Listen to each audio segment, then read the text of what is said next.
Hello friends, तो आज हम लोग पढ़ने वाले हैं छत्तीसगढ़ की मृदा का जलवायु के आधार पर वर्गीकरण, classification of Chhattisgarh soil according to climate, है ना। जलवायु के आधार पर जो छत्तीसगढ़ में बांटे गए जो प्रमुख मृदाएं हैं उनके प्रमुख किन किन भागों में विभाजित किया गया है उनके बारे में डिटेल पढ़ेंगे। तो ये पुराना डिटेल है, खैर अभी अभी का डिटेल में यही चल रहा है, अभी कोई खास भी ज़्यादा पुराना नहीं है। तो जैसे आप यहाँ पे आपको शो हो रहा होगा, थोड़ा सा मैं नीचे कर लेता हूँ ताकि अंडरलाइन करते बने ना। तो आज हम लोग पढ़ने वाले हैं, है ना, छत्तीसगढ़ की मृदाएं जो जलवायु के आधार पर बांटा गया है और इनको जो कितने भागों में बांटा गया है, 3 भागों में बांटा गया है। पहले जो है छत्तीसगढ़ का मैदानी भाग, दूसरी है छत्तीसगढ़ का पहाड़ी भाग और तीसरी जो है बस्तर का पठार, है ना। तो हमारे छत्तीसगढ़ में ये मुख्यतः 3 प्रकार की मिट्टी 3 भागों में बांटा गया है जो यहाँ पे क्लियरली मेंशन है ना। तो हम लोग को जानना ही है कि जो ये पहाड़ी मैदानी है ना, छत्तीसगढ़ का मैदानी भाग, छत्तीसगढ़ का पहाड़ी भाग और छत्तीसगढ़ का बस्तर का पठार भाग, ये किन किन जिलाओं में, है ना, किन किन क्षेत्रों में पाया जाता है। तो आज इनके बारे में हम लोग जानने वाले हैं। तो वीडियो को लास्ट तक बने रहेगा और देखिए। आई होप आपको पूरी समझ आ जाएगी कि छत्तीसगढ़ में कितने प्रकार की मिट्टी है और कौन कौन से जिला में पाई जाती है ना। आपको विस्तार से पता चल जाएगी। तो चलिए यहाँ पे जैसे कुछ आ गया टॉपिक जो आपको शायद शो हो रहा होगा, है ना। इसलिए ये देखिए, है ना, यहाँ पे दिया गया है छत्तीसगढ़ के मैदानी भाग की मृदाओं को स्थलीय बोलचाल के आधार पर 4 भागों में विभाजित किया है ना। जो छत्तीसगढ़ जो मैदानी भाग है ना, कि जो मैदानी भाग है, मैदानी भाग जो हमने पहले पढ़ा था उसका कितना 4 भागों में विभाजित किया गया है। कितने भागों में? 4 भागों में। तो उसमें से नीचे नाम दिया गया है ना, पहला, दूसरा, तीसरा, ऐसा करके। जैसे यहाँ पे मैं अंडरलाइन करता हूँ, आपको शायद शो हो रहा होगा, है ना। तो छत्तीसगढ़ का जो मैदानी भाग का जो पहला, है ना, मैदानी भाग को 4 भाग में बांटा गया है जो बोलचाल के आधार पर विभाजित किया गया है। जो नॉर्मल भाषा है जो लोग अपने गांव घर में बोलते हैं, उसी लैंग्वेज उसी भाषा के आधार पर इसे विभाजित किया गया है। तो पहला क्या है? पहला जो है कन्हार है ना। तो यह शहरी, अच्छी जल धारण क्षमता वाली और अच्छी फसल उत्पादन वाली मृदाएं होती है, परंतु प्रबंध की समस्या की वजह से यह मृदाएं मोस्टली अंडर यूटिलाइज्ड हो जाती है। मतलब कहने का तात्पर्य है कि ये मिट्टी उपजाऊ भी होती है, जलधारण क्षमता भी होती है, परंतु इनकी समस्या जो है क्या होती है कि मोस्टली अंडर अंडर यूटिलाइज्ड हो जाती है, लाइजेस्ट हो जाती है, जिसकी वजह से इसके प्रबंध में समस्या होती है। तो ये क्या बताना यह चाहते हैं कि जब ऐसी समस्या आती है ना, मोस्टली ऐसी समस्या कब आती है जब उसके लिए कोई नालियाँ ना हो और धीरे धीरे अचानक कीचड़ जमते जमते फिर अचानक जब वर्षा होती है तो धीरे धीरे क्या होता है कि बह के चले जाती है। और कुछ ऐसा हो तो मोस्टली अंडर लाइजेस्ट हो जाती है, मतलब दब जाती है। वहाँ पे वजह यह है कि जैसे कहीं पे एक जगह पानी जमा होने की वजह से, है ना, मान लीजिए कि एक जगह एक कुंड टाइप से, है ना, यहाँ पे अगर पानी ऐसे जमा रहेगा, है ना, जमा रहते रहते रहते रहते तो क्या होता है कि यहाँ पे पूरा कीचड़ जम जाती है बहुत समय तक, और जो उपयोगी होती है या अनुपयोगी हो जाती है, क्योंकि जब तक वो सड़ेगी नहीं, गलेगी नहीं, तब तक वो उपयोगी होगा नहीं, है ना। तो यहाँ पे यही बताना चाहते हैं, इसके अलावा और कुछ भी नहीं है ना। तो इसके बाद बात कर लें हम लोग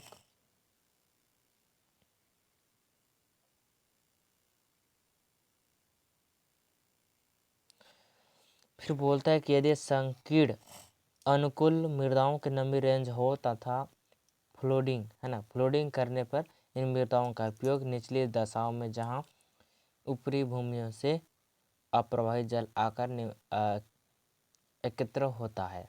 कहने के तात्पर्य जो जल, है ना, ऊपर से क्या होता है फोल्ड होके नीचे जब आता है ना, तो ये है ना, ये जो जल एकत्र ना होकर बह जाए तो अच्छा रहेगा खेती करने के लिए। ठीक है, तो यहाँ पे ही बताने के लिए कोशिश की गई है।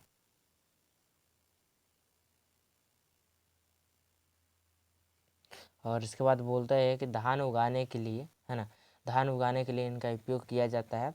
और छत्तीसगढ़ के मैदानी इलाकों में निचली भूमियों के अतिरिक्त यह मृदा रायपुर, राजनांदगांव, जैसे आपको पता नहीं शो हो रहा होगा कि नहीं, इसलिए मैं रुकिए मैं थोड़ा जूम कर देता हूँ और आपको शायद शो हो अच्छे से।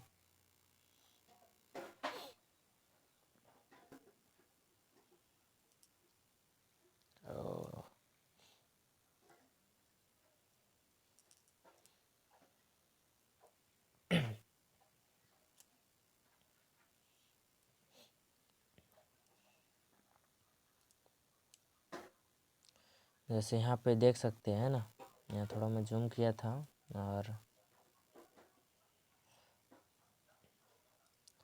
यहाँ पे जो बता रहा था कि है ना, जो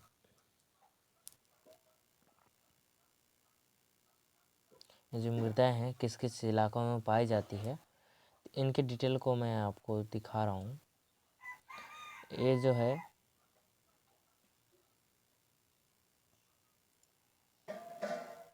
इधर है ना मृदाएं मिट्टियाँ जो है रायपुर, राजनांदगांव एवं दुर्ग जिलों के कुछ बड़े क्षेत्र में समतल ढाल से लेकर मिलती है, लेकर स्लाइटली डिप्रेस्ड टोपोग्राफी तथा 1% से कम ढाल के साथ भी पाई जाती है। इन मृदाओं का एक बड़ा भाग उच्च भूमि के रूप में है।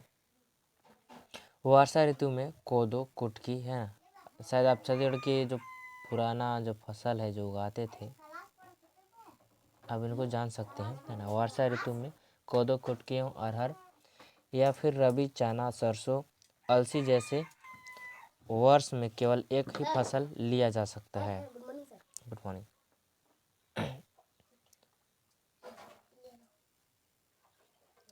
इसके साथ ही यहाँ पे सेकंड टॉपिक जो दिया हुआ है यहाँ पे वो है डोरसा, है ना। छत्तीसगढ़ का जो मैदानी भाग का जो दूसरा मिट्टी है वो है डोरसा।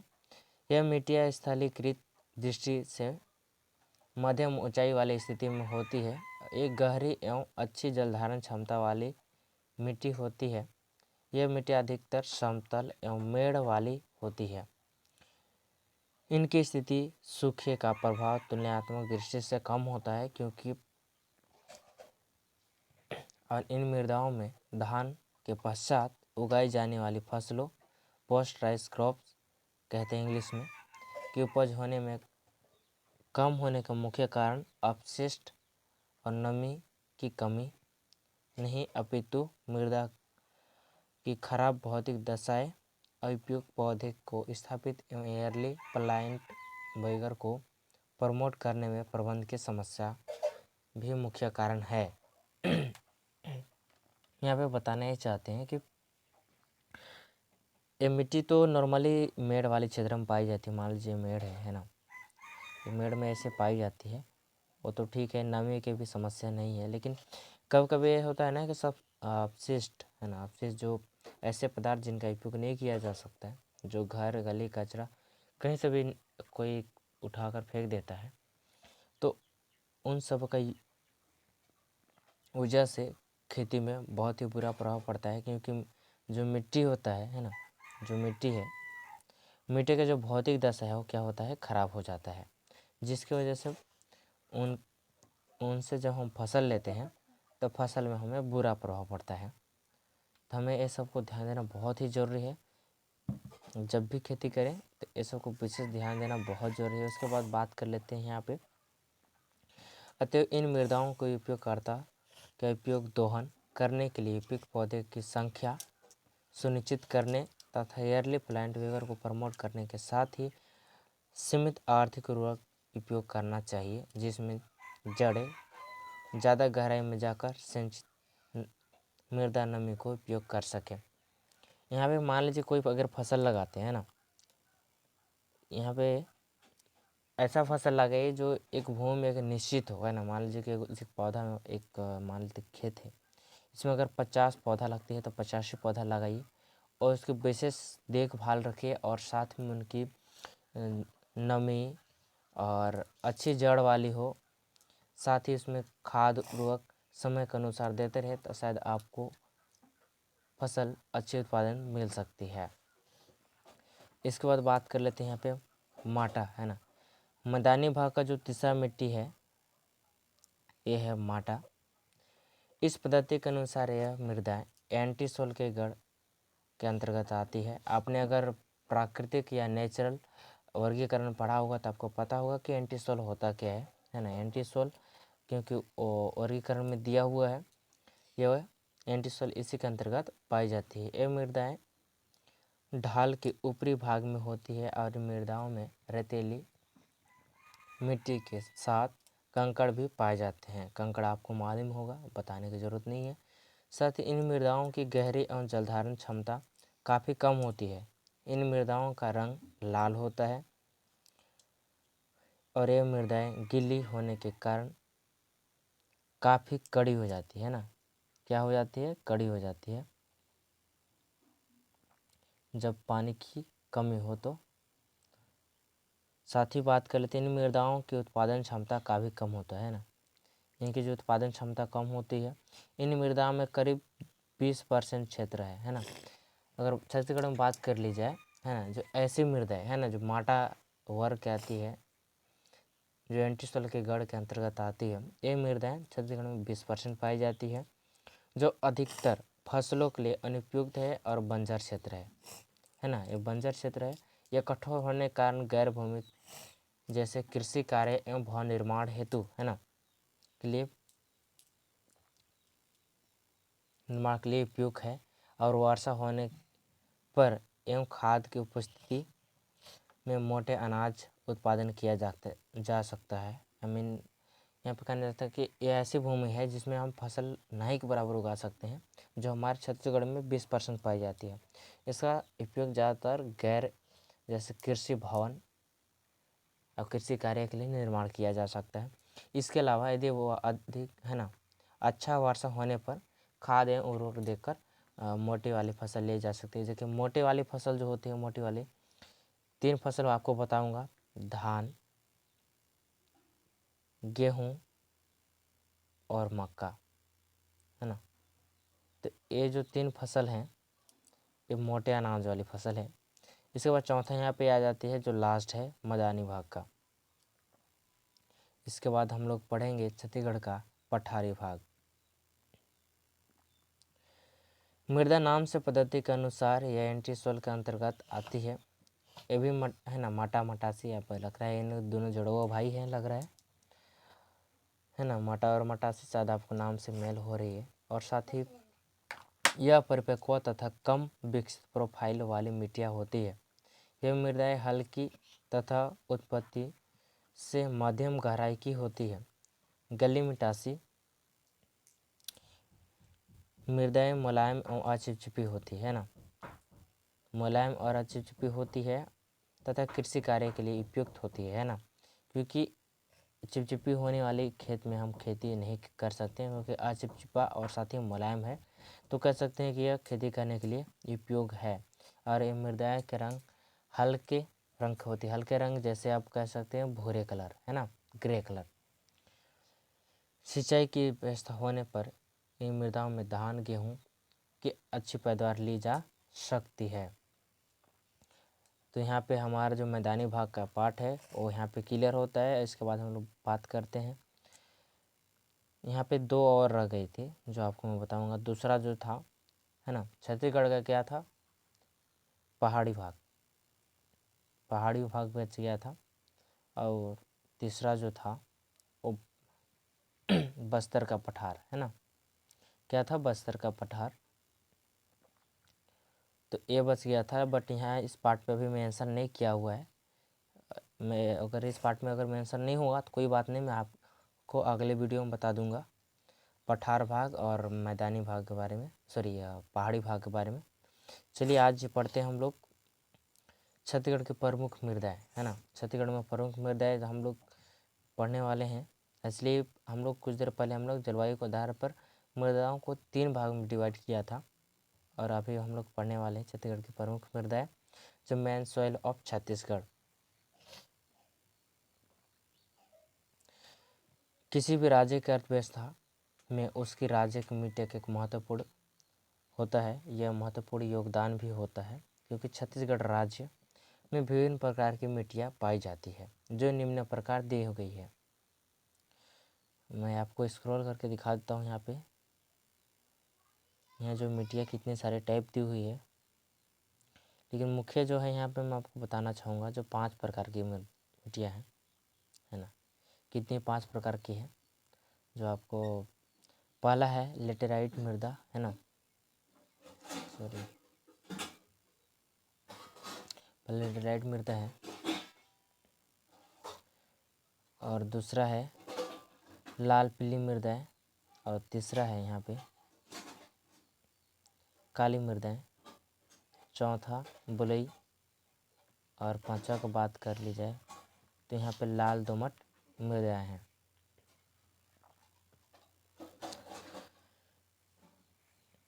तो हमारे छत्तीसगढ़ की जो प्रमुख मृदाएँ है वो 5 प्रकार की होती है। कितने प्रकार? 5 प्रकार की होती है। पहला जो है इसमें से लेटेराइट मृदाएँ,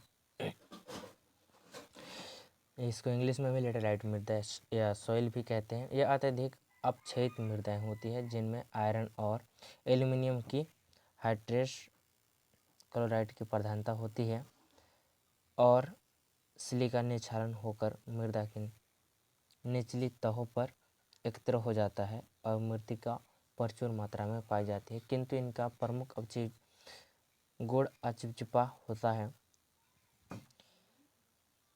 यह मिट्टी लाल रंग की होती है, और इस प्रकार की मिट्टी जो है सरगुजा जिले के मैन पार्ट, है ना, सरगुजा जिले के जो मैन पार्ट है, सरगुजा मैन पार्ट और दक्षिणी भाग, है ना, दक्षिणी भाग से रिलेटेड जो भी है उन सब भागों में ये मृदा पाई जाती है।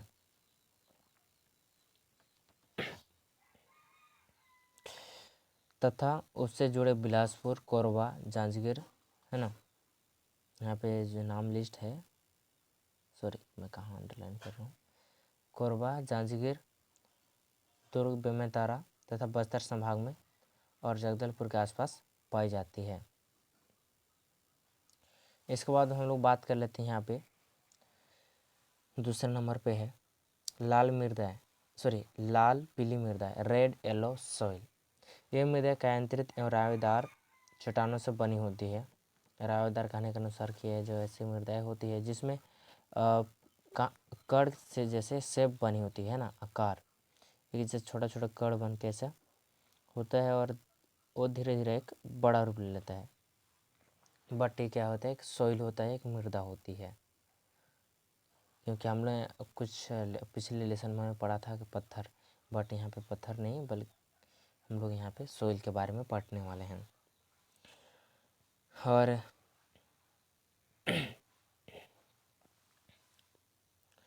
जिनमें नेट्राइट, ग्रेनाइट, है ना, यहाँ पे दिया हुआ है, एवं फेरोमैग्नीशियम युक्त शिष्ट प्रचुर मात्रा में पाई जाती है, और इन मृदा का रंग पीले होने के कारण इनका मुख्य कारण है फेरिक ऑक्साइड, है ना।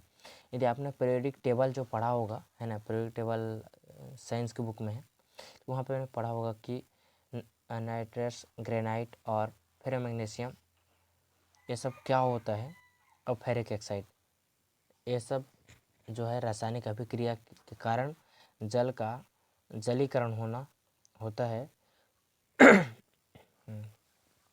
और छत्तीसगढ़ राज्य में मृदा महानदी बेसिन के पूर्वी जिला सरगुजा, कोरिया, बिलासपुर, जांजगीर, चांपा, रायगढ़, जशपुर, रायपुर, धमतरी, महासमुंद, कांकेर, दंतेवाड़ा और बस्तर के संभाग विस्तृत है।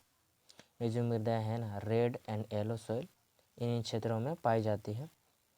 इन नोट कर लीजिएगा, तो आपको कभी कभी एग्जाम में भी पूछी जा सकती है। इसके बाद बात कर लेते हैं यहाँ पे काली मृदा है ना, काली मृदा है जिसको यहाँ पे ब्लैक सॉइल बोलते हैं, बट सॉरी यहाँ पे लिखा हुआ है ब्लॉक, लेकिन ब्लॉक सॉइल नहीं बल्कि ब्लैक सॉइल है ना। ये जो मृदाएं हैं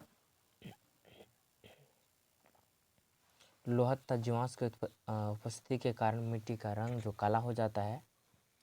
अब पानी पड़ने पर यह मिट्टी का चिपकती है, सूखने पर यह बड़ी मात्रा में दरारें पड़ती है और यह मिट्टी ज्वाला फटने पर भी लावे से बनता है। अतः इनकी अत्यधिक मात्रा जो है खनिज तत्व पाए जाते हैं।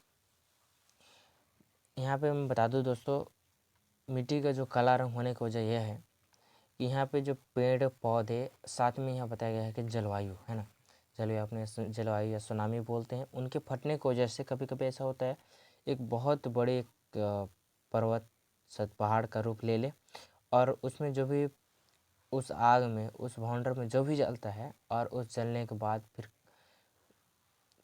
बाद क्या होता है कि जब पानी की नमी पड़ती है तो फिर से वो सड़न होती है ना। जब धीरे धीरे सड़न होता है इस भाग में, तो सड़न होने के बाद क्या होता है कि काले रूप में बदल जाती है, और जो काले होता है वो खनिज है ना, क्या है, खनिज तत्व के रूप में बदल जाता है, जो पौधे के लिए बहुत ही बेस्ट होती है, क्योंकि इन सब से पौधे का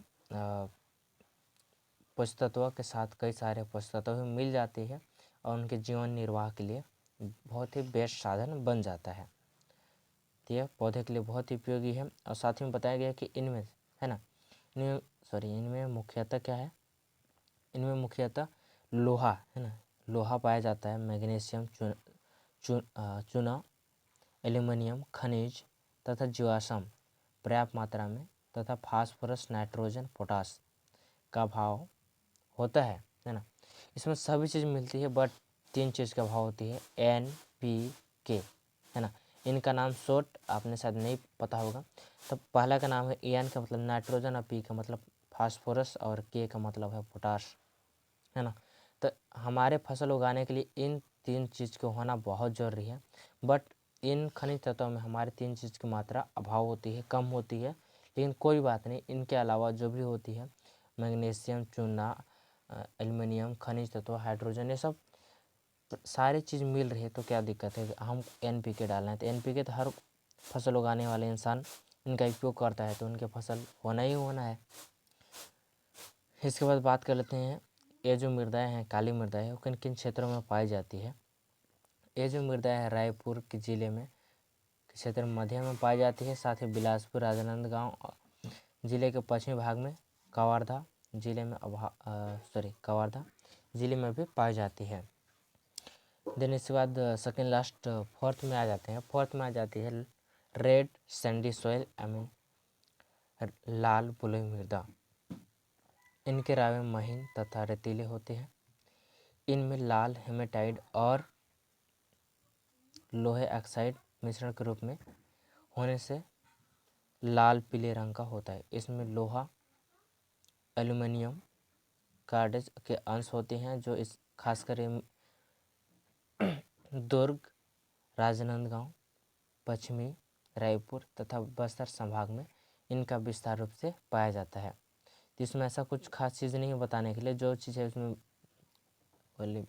क्लियर मेंशन किया हुआ है कि इसमें जो है लाल रंग की मृदाएं होते हैं, जो हेमेटाइट और पीले हेमेटाइट तथा साथ ही लोहे के ऑक्साइड के रूप में यहाँ पर उपस्थित होती है। इसके अलावा और यहाँ पे ज़्यादा कुछ नहीं पाया जाता। और बताया गया है कि ये जो मृदाएं हैं खासकर पश्चिमी रायपुर, राजनांदगांव, दुर्ग और बस्तर के संभाग में पाई जाती है।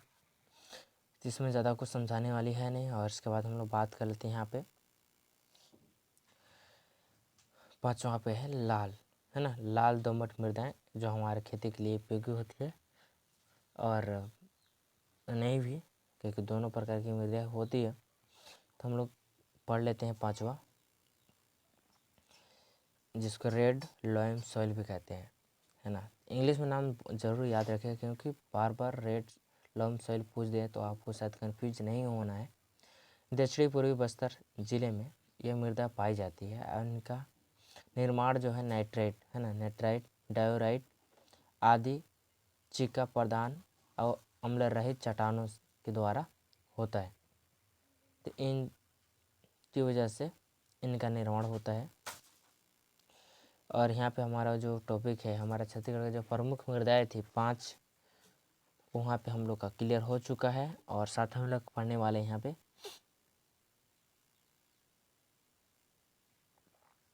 पौधे की वृद्धि के लिए आवश्यक पोषक तत्व। तो आपको मैं बता दूं, पौधे की वृद्धि के लिए जो है पोषक तत्व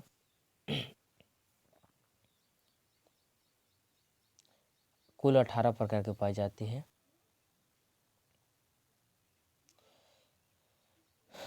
दोस्तों आज इतनी ही पढ़ाता हूँ और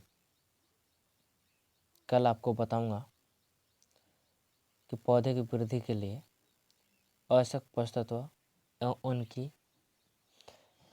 प्राप्त होने का स्रोत, है ना।